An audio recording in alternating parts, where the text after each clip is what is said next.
হারির ওয়াল মাআজিফ রাওয়াহুল বুখারী।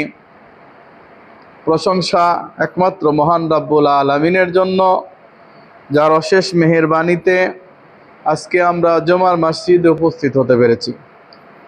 যে আল্লাহ সুবহানাহু ওয়া তাআলা আমাদেরকে জুমার মসজিদে একত্রিত হওয়ার তৌফিক দান করে দিলেন, তারই জন্য জানাই শুকরিয়া। সবাই বলে আলহামদুলিল্লাহ। অতঃপর দরুদ ও সালাম বর্ষিত হোক শেষ নবী, সর্বশ্রেষ্ঠ নবী, শাফিউল মুজরিমিন, রাহমাতাল লিল আলামিন জনাবে মুহাম্মদুর রাসূলুল্লাহ, সবাই বলি সাল্লাল্লাহু আলাইহি ওয়াসাল্লামের প্রতি। আল্লাহুম্মা সাল্লি আলাইহি, আল্লাহুম্মা বারিক আলাইহি। আল্লাহ সুবহানাহু ওয়া তাআলা পবিত্র কোরআনে সূরা আলে ইমরান 3 নম্বর সূরার 102 নম্বর আয়াতে ঘোষণা করেছেন, ইয়া আইয়ুহাল্লাযীনা আমানুত্তাকুল্লাহ হাক্কা তুকাতিহি ওয়া লা তামুতুন্না ইল্লা ওয়া আনতুম মুসলিমুন। ইয়া আইয়ুহাল্লাযীনা আমানু, হে ঈমানদারগণ যারা ঈমান এনেছো আল্লাহর প্রতি, ঈমান এনেছো ফেরেশতাদের প্রতি, ঈমান এনেছো নবীগণের প্রতি, ঈমান এনেছো আল্লাহর প্রেরিত ঐশী গ্রন্থর প্রতি, ঈমান এনেছো ভাগ্যের ভালো মন্দের প্রতি, এবং ঈমান এনেছো শেষ দিবসের প্রতি। এই 6টা বিষয়ের উপর যারা ঈমান এনেছে তারা ঈমানদার। এদের সম্পর্কে আল্লাহ সুবহানাহু ওয়া তাআলা বলছেন, হে ঈমানদারগণ তোমরা আল্লাহকে ভয় করো, হাক্কা তুকাতিহি, যেভাবে তাকে ভয় করা উচিত, ওয়ালা তামুতুন্না ইল্লা ওয়া আনতুম মুসলিমুন, এবং তোমরা মুসলমান না হয়ে মৃত্যুবরণ করো না। আমাদের ঈমানের পরিস্থিতি কেমন? যতক্ষণ পর্যন্ত মানুষের সমাজের ভিতরে থাকি ততক্ষণ পর্যন্ত আমরা আল্লাহকে ভয় করি। যে মানুষ যদি দেখে যে এই লোকটা খারাপ কাজ করতেছে তাহলে তো কেমন হয়, সমাজে মান সম্মান থাকবে না। কিন্তু যখনই আমরা নিভৃতে নিবিচারে গোপনে কোথাও অবস্থান করি তখনই আমরা গোপনে পাপ করার চেষ্টা করি। মোবাইলের স্ক্রিনটা স্ক্রল করতে থাকি, সেখানে অবৈধ নারীদের আনাগোনা, অবৈধ পুরুষ নারী একসাথে মিলেমিশে তারা বিভিন্ন রকমের বিশৃঙ্খলা এবং অশ্লীলতা ছড়িয়ে দিচ্ছে। আমরা সেটা গোপনে একা যখনই হই তখন মোবাইলে সেগুলো আমরা দেখে আমাদের চোখের স্বাদ মিটাই এবং আমরা গোপনে পাপে লিপ্ত হয়ে যাই। অথচ আল্লাহ সুবহানাহু ওয়া তাআলা বলছেন, হে ঈমানদারগণ তোমরা আল্লাহকে ভয় করো যেভাবে তাকে ভয় করা উচিত, ওয়ালা তামুতুন্না, আর তোমরা মৃত্যুবরণ করো না যতক্ষণ পর্যন্ত না তোমরা মুসলমান না হও। মুসলমান না হয়ে তোমরা মৃত্যুবরণ করো না। কিন্তু আজকে আমাদের পরিস্থিতি এই, আমরা মানুষের সমাজে আমরা দেখাই ঈমানদার, কিন্তু মানুষের সমাজ থেকে একটু দূরে চলে যেতে পারলেই আমাদের ঈমান শেষ হয়ে যায়। ইদানিং একটা ঘটনা ঘটছে, একজন এমপি গাজী নজরুল ইসলাম, ওনার একটা পরকীয়া বা তার একটা এই কিছু জিনিস, অশ্লীল জিনিস ফাঁস হয়েছে আর কি। তো সেটা নিয়ে ফেসবুক খুব গরম। যদিও অন্য অনেক মানুষ এ ধরনের কাজ করে থাকে এবং সেগুলোও মিডিয়াতে আসে, কিন্তু তার কথাটা খুব বেশি করে প্রচার হচ্ছে। কেন জানেন? কারণ তার গায়ে যে ইসলামী লেবাস আছে, সে একটা ইসলামী দলের সদস্য এবং সেই ইসলামী দলের ম্যান্ডেট নিয়ে সে সংসদ ভবন পর্যন্ত গিয়ে এমপি পর্যন্ত হয়েছে। এ কারণে মানুষের দৃষ্টিটা এখন তার দিকেই বেশি, যে সেই কাজটা কেমন করে করলো। অথচ প্রত্যেকটা মানুষই পাপী, কুল্লু ইবনে আদম খত্তা, প্রত্যেকটা মানুষই পাপী, এবং খয়রুল খত্তাইনিত তাওয়াবিন, যদি কেউ তওবা করে আল্লাহর কাছে তবে সে হচ্ছে উত্তম ভুলকারী। প্রত্যেকেই ভুল করবে, প্রত্যেকেই পাপ করবে, এটাই স্বাভাবিক। হুজুর বলে বা সেই ইসলামী দলের লোক বলে ভুল করবে না বা পাপ করবে না, বিষয়টা এমন না। কিন্তু আমরা যারা ইসলামী লেবাস ধারণ করে ঈমানদার ঘোষণা করার পরে যদি এ ধরনের কাজ আমাদের দ্বারা সংগঠিত হয়ে যায় তাহলে মানুষ বেশি আহত হয়, মানুষের বেশি কষ্ট লাগে যে এরা দিনের কথা বলে ইসলামের কথা বলে, অথচ এদের দ্বারা এই ধরনের কাজ হয়। তো আমি জামাত ইসলামের আমিরকে ধন্যবাদ জানাবো এই জন্য যে তাকে সঙ্গে সঙ্গে বহিষ্কার করা হয়েছে এবং তার এমপি পদও থাকবে না বলে জানা যাচ্ছে। ভাই, মানুষ এই ধরনের কাজে বিভিন্ন জায়গায় ধরা খায়, খাওয়ার পর বলে হ্যাঁ ধরা খাইছি, আমি করছি। কিন্তু এই লোকটা একবার বলল যে আমি একে বিবাহ করছি, হ্যাঁ, আবার বলতেছে যে বিবাহের ডেট চেঞ্জ করে দিছে। মানে ধরা খাওয়ার পরে বিবাহের নাটক করা হলো এবং এই মেয়েটাও কম বয়সী মেয়ে, তার বাপের বয়স তার মানে যে এমপির ছেলের বয়সী হবে কিনা সন্দেহ। অথচ দেখা যাচ্ছে এই লোকটাও মিডিয়াতে এসে বলতেছে যে আমি আমার মেয়ে তার সঙ্গে বিয়ে দিয়েছি, আবার তার স্ত্রীও মিডিয়াতে এসে বলছে। তার মানে একে বাঁচানোর জন্য সর্বদিক থেকে চেষ্টা করা হয়েছে, কিন্তু শেষ পর্যন্ত বাঁচতে পারে নাই, ধরা খেয়ে গেছে। কথা হচ্ছে অন্যায় করছো, স্বীকার করো আমি অন্যায় করছি, আমি মানুষ, আমার ভুল হতে পারে, আমি আল্লাহর কাছেও ক্ষমা চাই, আমি মানুষের কাছেও ক্ষমা চাই। প্রকাশ্য ক্ষমা চেয়ে নিলেই হতো, কিন্তু ইহুদিদের মতো তারা পট পরিবর্তন করার চেষ্টা করতেছে, ইহুদিদের মতো স্বভাব তাদের, ইহুদিদের মতো জিনিসটাকে উল্টায় পাল্টায় নিতেছে। আর যেই দল তারা করে, সেই দলের চরিত্রটাই এমনই, তারা এক এক সময় এক এক রং ধারণ করে। আল্লাহ সুবহানাহু ওয়া তাআলা বললেন, এই ইহুদিরা, তোমরা শনিবারের দিন মৎস্য শিকার করবে না, কারণ শনিবারের দিন যখন সাইয়েদানা দাউদ আলাইহিস সালাতু ওয়াস সালাম জাবুর পাঠ করে, তখন এই মৎস্যগুলা তার তেলাওয়াত শুনতে সমুদ্রের উপকূলে চলে আসে, খুব কাছে চলে আসে। অতএব তোমরা শনিবারের দিন মৎস্য শিকার করবে না। তো ঠিক আছে, ইহুদিরা বলল আমরা শনিবারে মৎস্য শিকার করব না। শনিবারে তারা মৎস্য শিকার করে নাই ঠিকই, কিন্তু শনিবারের দিন তারা পাড়ের মধ্যে যে বড় বড় গর্ত খনন করে রেখেছে, যাতে করে মাছগুলা আসে, আসার পরে এই গর্তের মধ্যে আটকা পড়ে যায়। এর পরের দিন, শনিবারের পরের দিন রবিবার গিয়ে সেই মাছগুলা ধরে তারা মহোৎসব করা শুরু করে দিল। আল্লাহ বললেন আমি তোমাদেরকে মৎস্য শিকার করতে নিষেধ করলাম। তারা বলল আল্লাহ আমরা মৎস্য তো আর শনিবারের দিন শিকার করি নাই, আমরা রবিবারে শিকার করছি, তাহলে অপরাধটা কি? আল্লাহ বললেন এই যে কৌশল তোমরা করো, এজন্য কুনু কিরাদাতান খাসিন, তোমরা নিকৃষ্ট শুয়োর এবং বানরে পরিণত হয়ে যাও। তা কি হয়ে গিয়েছিল? নিকৃষ্ট শুয়োর এবং বানরে পরিণত হয়ে গিয়েছিল।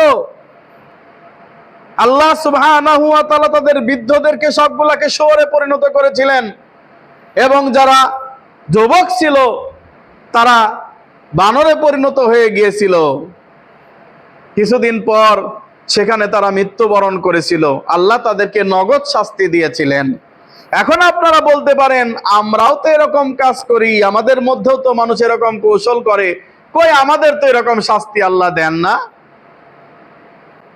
শাস্তি দেন না কারণ কি জানেন? রাসূলুল্লাহ সাল্লাল্লাহু আলাইহি ওয়াসাল্লাম একদিন সালাত আদায় করতে দাঁড়ালেন। তিনি রুকুতে যান তো রুকুতে যান, এরপর সেজদাতে গেলেন তো সেজদাতে গেলেন। সাহাবায়ে কেরাম চিন্তা করতেছেন আল্লাহর নবী কি মূর্ছা গেল, আল্লাহর নবী কি অজ্ঞান হয়ে গেল নাকি, নাকি আল্লাহর নবী সাল্লাল্লাহু আলাইহি সাল্লাম সলাতুল মুআদ্দা এটাই কি আল্লাহর নবীর শেষ নামাজ নাকি? এ তো মাথা তো সেজদা থেকে উঠতেছে না, কারণটা কি?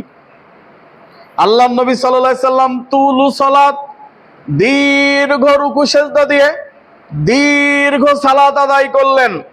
সালাত আদায় করার পরে মুসল্লিদের দিকে ফিরে বললেন আমি আমার আল্লাহ সুবহানাহু ওয়া তাআলার কাছে তিনটা দোয়া করেছিলাম। কয়টা দোয়া? তিনটা দোয়া করেছিলাম। এক, আল্লাহ তুমি আমার উম্মতকে ডুবিয়ে একেবারে শেষ করে, জলোচ্ছ্বাস দিয়ে একেবারে পূর্ণাঙ্গভাবে ধ্বংস করে দিও না। আল্লাহ সুবহানাহু ওয়া তাআলা বলেছিলেন ঠিক আছে হে নবী, আমি তোমার দোয়া কবুল করলাম, আমি আমার তোমার উম্মতকে একেবারে ধ্বংস করে দেব না। এরপর নবী সাল্লাল্লাহু আলাইহি সাল্লাম বললেন আল্লাহ আকাশ থেকে এমন কোন মহামারী দিয়ে, এমন কোন কষ্ট দিয়ে, এমন কোন ঝড় ঝঞ্ঝা দিয়ে আমার উম্মতকে তুমি একেবারে ধ্বংস করে দিও না। আল্লাহ সুবহানাহু ওয়া তাআলা এই দোয়াও কবুল করে নিলেন। এবং আল্লাহ সুবহানাহু ওয়া তাআলা এই দোয়া কবুল করে বললেন, ঠিক আছে মুহাম্মদ, আমি তোমার এই দোয়াও কবুল করলাম। রাসূলুল্লাহ সাল্লাল্লাহু আলাইহি সাল্লাম বলছেন, ও আমার সাহাবীরা, আমি আল্লাহর কাছে আরেকটি দোয়া করলাম। কি দোয়া করলাম? আল্লাহ, আমার উম্মত জানি একে অপরের মারমুখী না হয়ে যায়, তারা যেন বিরোধ না করে, তারা যেন এক উম্মত হয়ে চলে। আল্লাহ সুবহানাহু ওয়া তাআলা বললেন, হে মুহাম্মদ, আমি তোমার এই দোয়া কবুল করলাম না। তার মানে দুইটা দোয়া কবুল হয়েছে ব্যাপকভাবে। উম্মতকে জলোচ্ছ্বাস দিয়ে, ঝড় দিয়ে আল্লাহ নাস্তানাবুদ করে দিবেন না, একেবারে ধ্বংস করে দিবেন না, যেমন নূহের কওমকে দিয়েছে, যেমন লূতের কওমকে দিয়েছে। আল্লাহ তাআলা এই উম্মতকে একেবারে ধ্বংস করে দিবেন না, কিন্তু এই উম্মত একে অপরে মতবিরোধ করবে, একে অপরে দলাদলি করবে, বিশৃঙ্খলা করবে, এটা আমার এই উম্মত করবে। আল্লাহ সুবহানাহু ওয়া তাআলা এই দোয়া কবুল করেন না। কিয়ামত পর্যন্ত এজন্য শত শত দল উদ্ভব হবে এবং তারা একে অপরে মানুষকে আহ্বান করবে, কেউ জাহান্নামের দিকে, কেউ জান্নাতের দিকে। তো আল্লাহ রাসূলুল্লাহ সাল্লাল্লাহু আলাইহি সাল্লামের দোয়ার ফলে আমরা ইহুদিদের মতো আচরণ করলেও আমাদেরকে আল্লাহ ধ্বংস করেন না। আমরা এখন ইহুদিদের চাইতে বেশি কি করি? ইহুদিদের চাইতে বেশি আমরা তাদের চাইতে বেশি আচরণ করি, তাদের চাইতে বেশি আমরা মিসবিহেভ করি। এই দেখেন, আমরা জানি বিড়ি, সিগারেট, জর্দা, গুল, তামাক এগুলা নেশার দ্রব্য, আর এই নেশার দ্রব্য হচ্ছে হারাম। তো বলতেছে, আমি তো নেশার দ্রব্য, এই বিড়ি, গুল, তামাক, জর্দা এটা আমি খাই না, তবে আমার দোকানে বিক্রি করি। তো খায় না কিন্তু দোকানে বিক্রি করে। যেই ব্যক্তি খায় এবং যেই ব্যক্তি বিক্রি করে, উভয়ের সম অপরাধ। কৌশল কি? আমি তো খাই না, আমার দোকানে বিক্রি করি। তাহলে এই কৌশলের কারণে আল্লাহ কি তাকে ক্ষমা করবেন? করবেন না। কারণ যেই জিনিসটা খাওয়া হারাম, সেই জিনিসটার ব্যবসাও হারাম।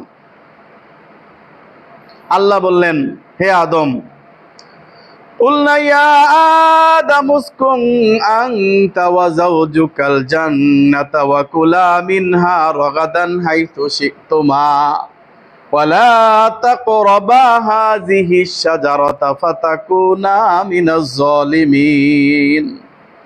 فأزلهما الشيطان عنها فأخرجهما مما كان فيه قلنا اهبطوا بعضكم لبعض عدو ولكم في الأرض مستقر ومتاع إلى حين فتلقى آدم من ربه كلمات فتاب عليه ইন্নাহু হুয়াত তাওয়াবুর রহিম। আল্লাহ বলেন সূরা বাকারা 2 নম্বর সূরার 32 থেকে 34 আয়াত পর্যন্ত। আল্লাহ সুবহানাহু ওয়া তাআলা বললেন, হে আদম, আরে হাওয়া, তোমরা জান্নাতে প্রবেশ করো, আর জান্নাতের যত নাজ নিয়ামত আছে এগুলো তোমরা খাও, পান করো। ওয়ালা তাকরাবা হাযিহিশ শাজারাতা ফাতাকুনা মিনাজ জালিমিন। কিন্তু খবরদার, ওই বৃক্ষের নিকটবর্তী হয়েও না, ওই গাছের কাছেও যেও না।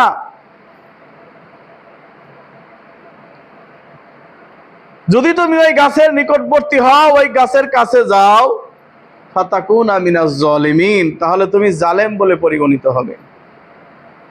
ফাআযাল্লাহুমাশ শাইতানু আনহা ফাখরাজাহুমা মিম্মা কানা ফি।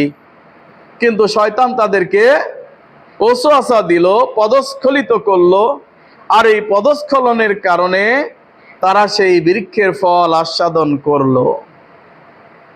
আল্লাহ বললেন, কুলনা হাবিতু বা'দুকুম লিবা'দুন আদুউন ওয়ালাকুম ফিল আরদি মুস্তাকাররুন ওয়া মাতাউন ইলা হিন। এবার আল্লাহ বললেন, তোমরা এবার নেমে যাও। কুলনা হাবিতু, তোমরা নেমে যাও এবং তোমরা একে অপরের শত্রু হবে, মানুষ মানুষের শত্রু হবে। এখন আমার প্রশ্ন হচ্ছে, রাসূলুল্লাহ সাল্লাল্লাহু আল্লাহ সুবহানাহু ওয়া তাআলা আদমকে বলেছিলেন, আদম তুমি এই বৃক্ষের ফল আস্বাদন করবে না, এটা বলেছিলেন? নাকি আল্লাহ বলেছিলেন, হে আদম তুমি ওই বৃক্ষের কাছে যাবে না? কোনটা? আমার কথা কি বোঝা যাচ্ছে? আল্লাহ কি বলেছিলেন, হে আদম তুমি ওই বৃক্ষের ফল খাবে না, নাকি বলেছিলেন তুমি ওই বৃক্ষের কাছে যাবে না? কোনটা? আল্লাহ বলেছিলেন তুমি ওই বৃক্ষের কাছে যাবে না, ফল খাবে না, এমন কথা বলে নাই।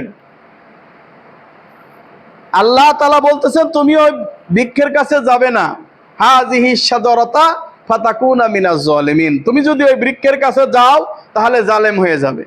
তো বলেন তো, আদম আলাইহিস সালাতু ওয়াস সালাম কি ওই বৃক্ষের কাছে, গাছের কাছে গেছিল? না, যায় নাই। যেভাবেই হোক শয়তান তাকে ওই গাছের ফল খাওয়াইছে।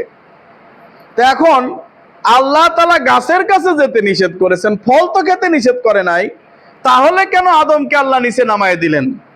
প্রশ্ন হচ্ছে যে বৃক্ষ হারাম, সেই বৃক্ষের ফলও কি হারাম? স্বাভাবিক। যে বৃক্ষ হারাম সেই বৃক্ষের ফলও হারাম। যেমন গণতন্ত্র হারাম, আমরা সবাই জানি, সবাই বলে, যারা ইসলামী দল করে তারাও কিন্তু বলে গণতন্ত্র হারাম, বলে না? যারা ভোট নিচ্ছে মানুষের কাছ থেকে ইসলামের নাম করে তারাও বলতেছে গণতন্ত্র হারাম, কিন্তু বলতেছে না ভোট দেওয়া যায়। মানে একই মুখে ডাবল স্ট্যান্ডবাজি। বলতেছে যে গণতন্ত্র হারাম কিন্তু ভোট দেওয়া হারাম, সেটা আবার কেমন কথা? যেই বৃক্ষ হারাম সেই বৃক্ষের ফলও হারাম। যদি গণতন্ত্র হারাম হয় তাহলে গণতন্ত্রের যে ফল ভোট সেটা আবার যায় কেমনে? তো ইহুদিরা কি করত? তাদের জন্য চর্বি খাওয়া নিষেধ ছিল, বোঝেন তো? চর্বি কিন্তু সবচেয়ে উত্তম খাবার। আমরা হয়তো চর্বিকে অনেকে অ্যাভয়েড করে চলি, কিন্তু মাংসের ভিতরে চর্বি সবচেয়ে উত্তম খাবার, গুড ফ্যাট। এটা মানুষের উপকার করে না, আমরা এটা বুঝি না। না বুঝে আমরা খালি শর্করা খাই, ভাত রুটি এগুলা খাই। কিন্তু আমরা যদি চর্বিটা বেশি খাইতাম আর ভাত কমায় খেতাম, তাহলে আমাদের এই মেদবুড়ি বা আমাদের এই যে সমস্ত অসুখ, ডায়াবেটিস, হাই প্রেশার এগুলো থাকতো না। কিন্তু কেউ যদি ভাতও খান বেশি, চর্বিও খান বেশি, তার অবস্থা খারাপ হয়ে যাবে। বুঝে শুনে করতে হবে আর কি। আগে আমাদের মা বোনেরা কি করতো? কুরবানির যে তেল হতো, চর্বি হতো, এই চর্বিগুলা জমায় রাখতো না? সারা বছর এই চর্বি দিয়ে রান্না করতো না? রান্নার তেল, রান্নার জন্য চর্বি সর্বোত্তম। এরপরে আসে হলো আপনার অলিভ অয়েল, এরপর আসে কোকোনাট অয়েল অর্থাৎ হচ্ছে নারকেল তেল, এরপরে আসে সরিষার তেল একবারে লাস্ট পর্যায়ে এসে, আর সয়াবিন তেল সম্পূর্ণ বিষ, ডাইরেক্ট বিষ। এই সয়াবিন তেল খেলেন তো আপনি বিষ খেলেন এক কথায়।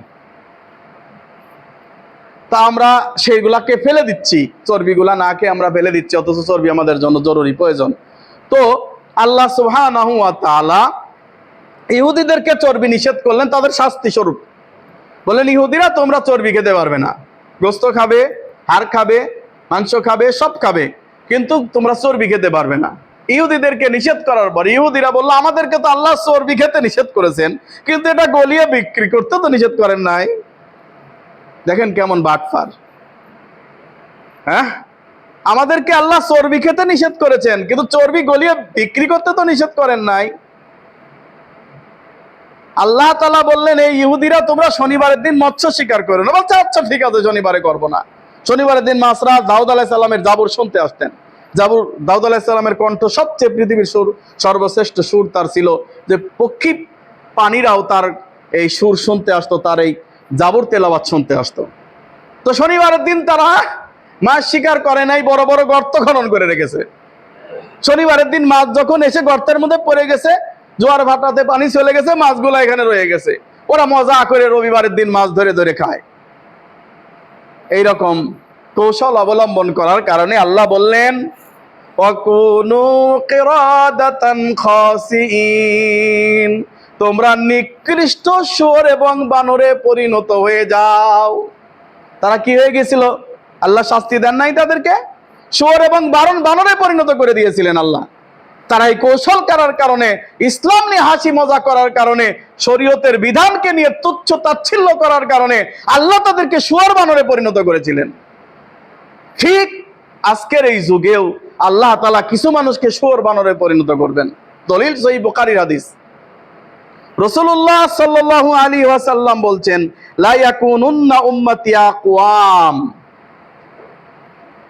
আমার শেষ জামানায় আমার কিছু উম্মত আসবে, ইয়াস্তাহিল্লুনাল হিরা, তারা রেশমের কাপড় এগুলাকে তারা জায়েজ মনে করবে, জিনা এবং জিনাকে তারা বৈধ মনে করে নিবে। নাউজুবিল্লাহ। জিনাকে, ব্যভিচারকে বৈধ মনে করে নিবে। একটা ছেলে মেয়ের বয়স, একটা ছেলের বয়স 20 বছর বা 18 বছর, মেয়ের বয়স 14 বছর, বিবাহ হয়েছে, এবার পুলিশ এসে তাদেরকে ধরে নিয়ে যাচ্ছে। এরকম ঘটনা ঘটে কিনা? অথচ সেই 14-15 বছরের ছেলে মেয়ে যদি লিভ টুগেদার করে, বুঝছেন তো, এমন 8ম শ্রেণীর বইতে লেখা আছে, তারা যদি উভয় সম্মতিতে কিছু করে তাহলে এটা নট ফ্যাক্টর, ওটা ব্যাপার না, ওটা জায়েজ গণতন্ত্রের দৃষ্টিতে, সরকারি আইনে অবৈধ না। তো এখন এই ছেলে এবং মেয়ে যখন লিভ টুগেদার করে এবং সরকারকে বলে আমরা বিবাহ বসি নাই, আমরা দুইজনে দুইজনের কাছে আসি, লিভ টুগেদার করতেছি, অতএব তোমাদের সমস্যাটা কি? এটা তো জায়েজ, এটা তো আইনে ঠিক আছে, আইন সিদ্ধ। বুঝতে পারছেন কাহিনী? 18 বছর একটা ছেলে আর 14 বছরের একটা মেয়ে বিয়ে বসলে সেটা বাল্য বিবাহ, এবং সেটাকে প্রোটেকশন করার জন্য পুলিশ এসে তাদেরকে ধরে নিয়ে যায়। অথচ লিভ টুগেদার করলে সেটার জন্য কোনো ফাইন নাই, কোনো কিছু সমস্যা নাই। এই জন্য বাংলাদেশে পরকীয়া মহামারীর মতো আকার ধারণ করছে। খুব কষ্ট লাগে, খুব কষ্ট লাগে। আমার এই ছেলেটার চাইতে আর 1 বছর বড় হবে একটা ছেলে, 15 বারের হাফেজ, শুধুমাত্র তার মা এবং খালা পরকীয়া করে, বাবা বিদেশ থাকে। এই পরকীয়ার কারো করার দেখে ফেলার কারণে এই ছেলেটা, তাকে বাড়িতে বন্দি করে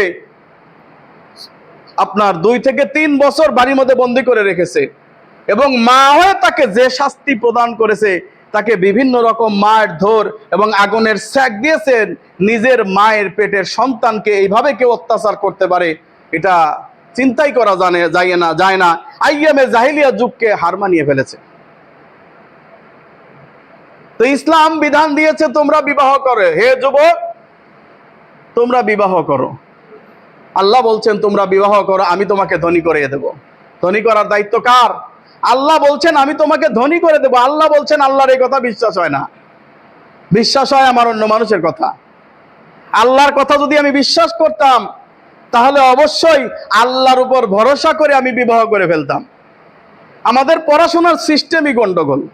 পড়াশোনার পাশাপাশি প্রত্যেকের কাজ শেখা উচিত, কর্মমুখী শিক্ষা ব্যবস্থা হওয়া উচিত। শুধু খালি পড়বো আর হাফেজ হব আর বিরাট মুহাদ্দিস হব, আবার অনেকে ইতিহাসবিদ হবেন, অমক তমক হবেন, MA পাস করবেন, BA পাস করে বসে থাকবেন বেকার। এই ধরনের পড়ার সিস্টেম চলে না। বরং পড়ার সিস্টেম হচ্ছে কাজের পাশাপাশি পড়তে হবে, কাজের জন্য পড়তে হবে, নিজেকে জানার জন্য পড়তে হবে, আল্লাহকে চেনার জন্য পড়তে হবে। এটাই হলো মূল পড়া। তা নয় আমরা শুধু পড়া নিয়ে আসি আর কোনো কাজ নাই। একটা যুবক ছেলে, সে যখন বিবাহের বয়স হয় তখন সে চিন্তাই করতে পারবে না সে বিয়ে করবে কিভাবে, কারণ তার সেই পিছু টান রয়েছে, আমি তাকে খাওয়াবো কি। কিন্তু খাওয়ানোর দায়িত্ব আল্লাহ। আল্লাহ বলছেন, আল্লাহু ইয়ারযুকু লিমান ইয়াশাউ বিগাইরি হিসাব, আমি আল্লাহ তাআলা যাকে ইচ্ছা বেহিসাবি রিজিক দান করে থাকি। রাসূলুল্লাহ সাল্লাল্লাহু আলাইহি ওয়াসাল্লাম বলছেন, এরপরে অল খামর, খমর বুঝেন? আচ্ছা, আল্লাহ তাআলা পবিত্র কোরআনে বলেছেন, ইয়াসআলুনাকা আনিল খামরি ওয়াল মাইসির, হে নবী তারা আপনাকে মদ এবং জুয়া সম্পর্কে জিজ্ঞাসা করে। এখন খমর শব্দের অর্থ মদ আমরা জানি, তাই জানি না? কিন্তু আসলে খমর শব্দের অর্থ শুধু মদ নয়, কারণ মদের আরবি আছে না নাই? তোমরা তো সব মাদ্রাসায় পড়ছো, তাই না? মদের আরবি আছে না? শারাবুন মানে মদ, আছে না? শারাব। কিন্তু আল্লাহ তাআলা পবিত্র কোরআনে শারাব শব্দ ইউজ না করে খমর শব্দ দিলেন কেন? কোথাও তো আল্লাহ শারাব বললেন না। যে শরাব খাওয়া হারাম, এ কথা তো আল্লাহ কোথাও কোরআনে বললেন না। কেন বললেন না? কারণ আমার আল্লাহ জানে যে কিয়ামতের আগে কিছু মানুষ মাদকের নাম চেঞ্জ করে দিয়ে খাবে, মদের নাম চেঞ্জ করে দিয়ে খাবে। এই মাদক মানুষকে একেবারে ধ্বংসর দ্বার প্রান্তে নিয়ে যাবে। আর এই সমস্ত মাদক মদের চাইতেও বড় মারাত্মক হবে। প্রশ্ন হচ্ছে, আমি যখন বলি যে বিড়ি, সিগারেট, জর্দা, গোল, হাদা পাতা এগুলা খাওয়া হারাম, তখন আমার কিছু হুজুররাই আমাকে বলে, আপনি যে বললেন জর্দা খাওয়া হারাম, আমরাও তো জর্দা খাই, পান খাই, আপনার সমস্যাটা কি? জর্দা খাওয়া হারাম পবিত্র কোরআনে কোথায় আছে দেখান। বলে কি বলে না? বলে। তা আমি বললাম ইয়াবা খাওয়া কোথায় হারাম করেছে কোরআনে দেখান। গাঞ্জা খাওয়া কোরআনে কোথায় হারাম করেছে দেখান। হিরোইন খাওয়া কোরআনে কোথায় হারাম করেছে দেখান। দেখাইতে পারবে? সরাসরি হিরোইনের কথা আছে? হ্যাঁ, সরাসরি ইয়াবার কথা আছে, বাবার কথা আছে? নাই। সিমটম দেওয়া আছে। আল্লাহ তাআলা পবিত্র কিয়ামত পর্যন্ত বিভিন্ন মদের বিভিন্ন নাম চেঞ্জ হবে, এটা আমার আল্লাহ জানেন। এজন্য খমর শব্দ দিয়েছেন। খমর শব্দের অর্থ কি? মানুষের ব্রেনকে ড্যামেজ করে ফেলে, মানুষের ব্রেনকে আসক্ত করে ফেলে, মানুষের ইচ্ছা শক্তিকে লোপ করে ফেলে, সেটার নাম হলো খমর। আমি বুঝাইতে পারলাম না? কোন যুবক ছেলে যদি একটানা 10 প্যাকেট সিগারেট খায়, ও টিকতে পারবে নাকি মাদকের অস্থির হয়ে যাবে? কোন মুরব্বী যদি একসাথে 10 কোটা হাকিমপুরি জর্দা খায়, টিকতে পারবে? টিকতে পারবে না। তা আল্লাহ সুবহানাহু ওয়া তাআলা আগেই এ কথা বলেছেন, খমর হারাম। এরপরে আরো আছে স্পষ্ট সূরা আরাফ 7 নম্বর সূরার 157 নম্বর আয়াতে আল্লাহ বলছেন, ইউহিল্লুল্লাহুমুত তাইয়্যিবাত ওয়া ইউহাররিমু আলাইহিমুল খাবাইস। আমি তোমাদের জন্য পবিত্র বস্তু হালাল করিয়াছি, অপবিত্র বস্তু আমি হারাম করিয়াছি। একটা পাগলরে জিজ্ঞাসা করেন, এ পাগল, তুই যে বিড়ি খাস, বিড়ি হালাল না হারাম? বা বিড়ি পবিত্র না অপবিত্র? পাগল কি বলবে? যে হুজুর অপবিত্র, কিন্তু খেয়ে অভ্যাস করছি, কি করব। হাজি শাজারাতুল মুমতানিয়া, এটা নিকৃষ্ট গাছ থেকে এসেছে। আপনি রংপুরে যান, যে দেখবেন হাজার হাজার বিঘা জমি এই তামাক চাষ করছে। কিন্তু আমরা আমাদের দেশে কপি, বাঁধাকপি, বিভিন্ন জিনিস, শাক সবজি যদি চাষ করি, চারদিক দিয়ে ঘিরা দেওয়া লাগে না? ওখানে হাজার হাজার বিঘা জমি চাষ করার পরেও একটা কোথাও বেড়া নাই, কোথাও নাই। ছাগল, গরু সব কিছু তামাক গাছ দিয়ে চলে যাচ্ছে, কিন্তু তামাক গাছের পাতা শুকিয়েও দেখে না। আমি জিজ্ঞাসা করলাম, কি ব্যাপার? তামাক গাছের পাতা শুকেও দেখে না। বলে হুজুর, এটা শুয়োরেও খায় না, এটা শুয়োরেও খায় না। কি খায় না? তামাক পাতা। কি খায় না? কারা খায় না? শুয়োরেও খায় না। আমি বললাম, যা খায় না শুয়োরে, তা খায় আমার হুজুরে। তা মসজিদের মধ্যে বসে, কথা ঠিক কিনা? তা মসজিদের মধ্যে বসে হুজুর মারে। একটা পিঁপড়া, একটা গুয়া পোকা, একটা শুয়া পোকা, একটা শুয়োর কোনোদিন ওই তামাক পাতায় মুখ দেয় না, কারণ জানে এটা নিকৃষ্ট গাছ। অথচ আজকে আমরা এত সুন্দর মানুষ নিজেদেরকে দাবি করে এই গুল, তারপরে আপনার এই যে জর্দা, এই তামাক, এগুলা খাচ্ছি না। শুধু হুজুর যে খায়, এজন্য বলছে যে না, এটা মাকরুহ, খাইলে অসুবিধা কি? আল্লাহ বলতেছেন অপবিত্র বৃক্ষের কাছেও যাবে না। রাসূলুল্লাহ সাল্লাল্লাহু আলাইহি সাল্লাম বলছেন, ইবনে মাজাহ মিশকাতের 2332 নম্বর হাদিস, মা আসকারা কাসীরুহু ফাকালিলু হারামুন। যার বেশি খাইলে মাদকতা আসে, তার কম পরিমাণ খাওয়া হারাম। কুল্লু মুসকিরিন হারামুন, প্রত্যেক মাদক হারাম। এরপরে আহমদ মিশকাতের, ইবনে মাজাহ মিশকাতের 4229 নম্বর হাদিসে রাসূলুল্লাহ সাল্লাল্লাহু আলাইহি ওয়াসাল্লাম বলছেন, ইশরাবুন নাসি উম্মাতিল খামরি ইউসাম্মুনাহা বিগাইরি ইসমিহা। আমার উম্মত কিয়ামতের আগে মদের নাম চেঞ্জ করে দিয়ে বলবে, এটা হচ্ছে টাইগার, হ্যাঁ, এটা এনার্জি ড্রিঙ্ক। এইগুলা নাম চেঞ্জ করে দিয়ে খাবে। এই যে টাইগার, এনার্জি ড্রিঙ্ক, বুলডোজার, এগুলা কিন্তু মদ আছে এর ভিতরে, মানুষের চরম ক্ষতি করে। অথচ সেগুলাও আমরা হালাল ভাবে খেয়ে চলেছি। খাবার পরে সেটা না খেলে হয় না। বাচ্চাদেরকে এগুলো ধরায় দিতেছে, স্পিড, বুলডোজার। আপনার বাচ্চার কিডনি ড্যামেজ হয়ে যাবে যদি 1 মাস একটানা খাওয়াইতে পারেন, শেষ। আর আপনি যদি একটানা 2-3 মাস খান, আপনার তো কিডনি শুধু ড্যামেজ হবে না, সারা শরীরের অস্ত্রবাদী সব শেষ হয়ে যাবে। অথচ এগুলাকে হালাল করে খাওয়া হচ্ছে, নাউজুবিল্লাহি মিন যালিক।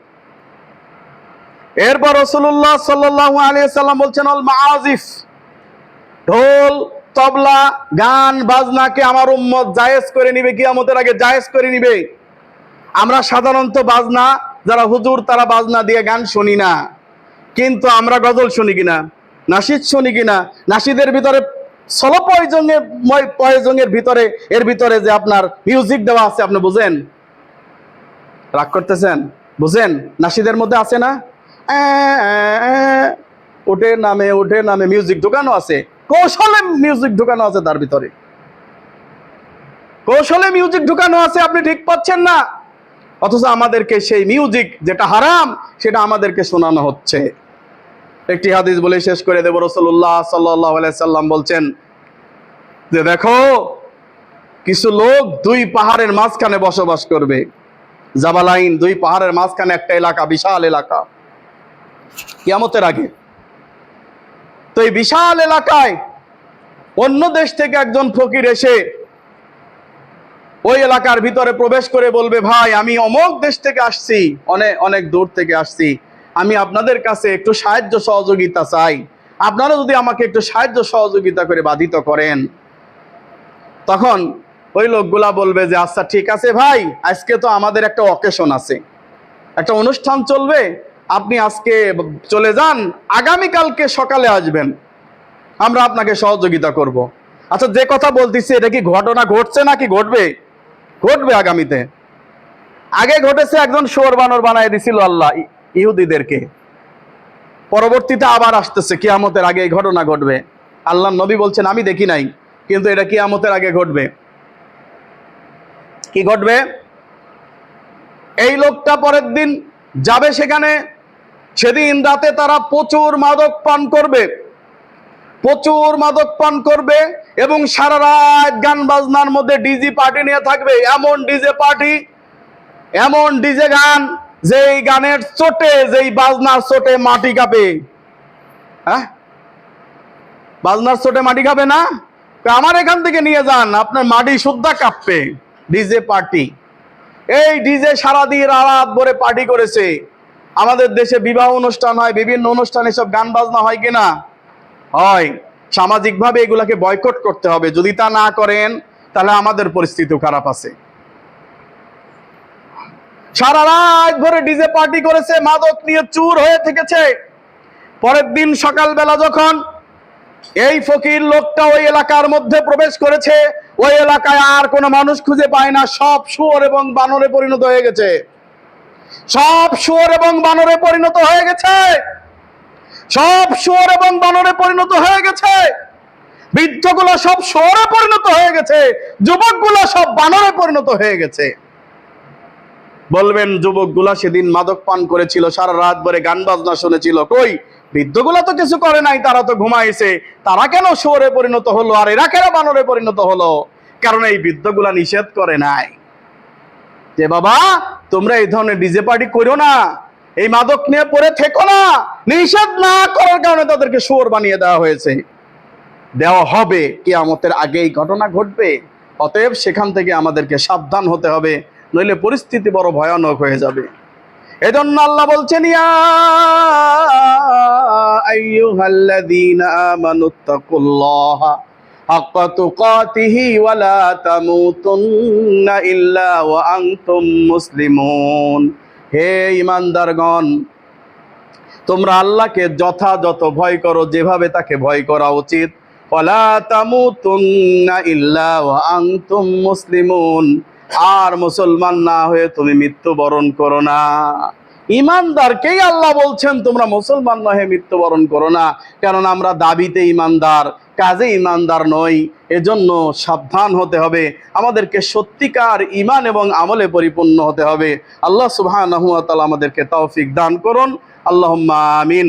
বারাকাল্লাহু লানা ওয়া লাকুম ফিল কুরআনিল আযীম ওয়া নাফা'না ইয়াকুম আয়াতি ওয়া যিকরিল হাকীম। যারা 2 রাকাত সালাত এখনো পড়েন